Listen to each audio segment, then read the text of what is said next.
ሰላም ጤና ያስጥልን እንዴት ናችሁ? ዛሬ ምናልባት ትናንሽ በሬዎችን የምታስገቡ ሰዎችን አንዳንድ ምክር ልሰጣችሁ መጥቻለሁ።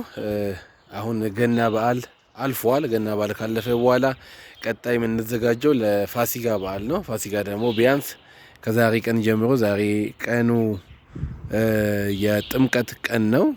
12 ነው ዛሬ ቀን። ከዛሬ ቀን ጀምረን ብንቆጥር ቢያንስ አንድ 3 ወራት አሉን። በዚህ 3 ወር ውስጥ ምን መስራት እንችላለን የሚለውን ትንሽ እናወራበታለን። ስለዚህ አሁን በሬዎችን የምታስገቡ ሰዎች ምናልባት እጃችሁ ላይ ደና ፋይናንስ ያልያዛችሁ ሰዎች እንደዚህ አይነት በሬዎችን ማስገባት ትችላላችሁ። እንደዚህ አይነት በሬዎችን ካገኛችሁ እስከ 60 ብትገዙ ጥሩ ይመስለኛል። እስከ 60 ሺህ ብትገዙ በዚህ 3 ወር ውስጥ እነዚህ በአካልም ትናንሽ ስለሆኑ ምናልባት በሉ ከተባለ ነው እስከ 22-23 ሺህ ብር የሚበሏችሁ። ስለዚህ እስከ 22 እና 23 ሺህ ብር የሚበሉ ከሆነ እናንተ 60 ከገዛችሁ እስከ 90 ወጪ ወጥቶባችኋል ማለት ነው። እነዚህ ወጪዎች ደግሞ ከወጡበት ስንት መሸጥ አለበት የሚለውንም በደንብ ማሰብ አለባችሁ። መሸጥ ያለበት ደግሞ ቢያንስ እስከ 120 ብትሸጡ በአንድ በሬ 30 ሺህ ያተረፋችሁ ማለት ነው። አንድ ሰው ማትረፍ ያለበት ከልክ በላይ ማትረፍም ልክ አይደለም። ማትረፍ ያለባችሁ የእናንተ በሬ የበላውን ያህል ወይም ደግሞ ወጪ ያወጣችሁበት ነው ማትረፍ ያለባችሁ። ለምሳሌ አሁን ይሄኛውን በሬ 60 ሺህ ገዝታችሁ እሱ እናንተ ጋር የበላው ምናልባት 20 ሺህ ከሆነ 80 ሺህ ደርሷል። የቤት ኪራይ ለሰራተኛ እየከፈላችሁትን ደሞዝ እነሱን ሁሉ አንድ ላይ ትጨምሩና ትደማምሩና ላስገባችሁት በሬ ታካፍላላችሁ ወጪያችሁ ማለት ነው። 4-5 በሬ ያስገቡ፣ የቤቱን ኪራይ ላስገባችሁት በሬ ታካፍላላችሁ። የሚሰራላችሁ የእረኛ ወይ የጠባቂውንም ደሞዝ ደግሞ ምን ታደርጋላችሁ? ቀጥታ ላስገባችሁት በሬዎች ታካፍላላችሁ ማለት ነው። ከዛን በአንድ በሬ ወጪያችሁ ስንት እንደሚመጣ ያኔት ላይ ያላችሁ ማለት ነው። ከቻላችሁ ከላቻላችሁ እንደዚህ አይነት በሬ ያስገቡ። እነዚህዎቹን እስከ 70 ራሱ እንደዚህ አይነቱን እስከ 70 ብትገዙ ይውላችሁ ሻኛው አሁን ይሄኛው ቆንጆ በቅሏል። እኛ ጋር ስመጣ በጣም ትንሽ ነበረ።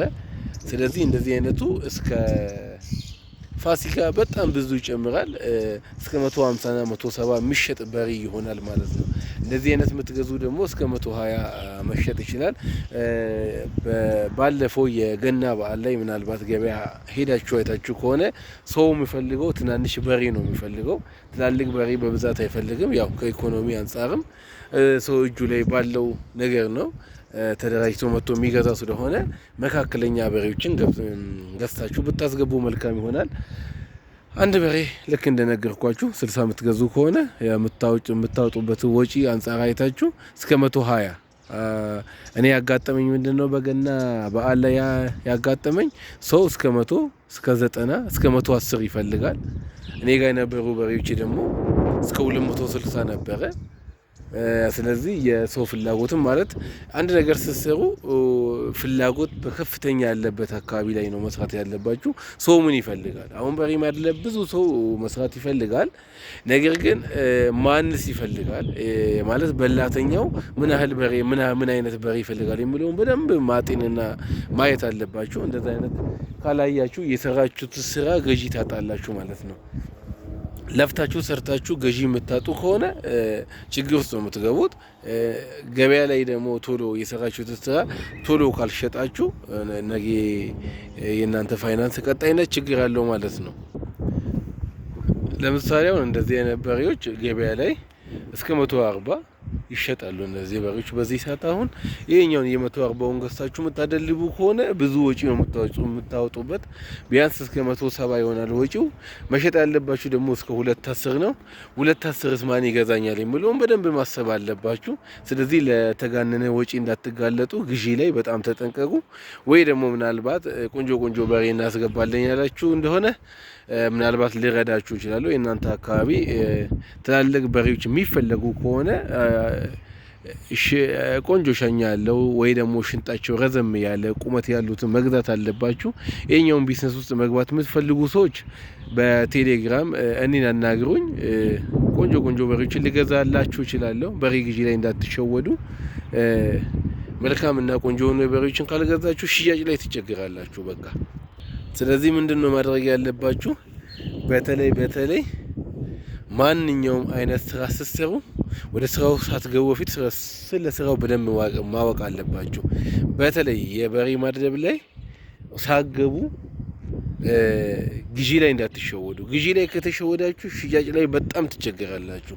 ስለዚህ ግዢ ላይ እኔ ማማከር ትችላላችሁ። ምናልባት ከዚህ በፊት ያጋጠመኝ ልምድ ምንድነው?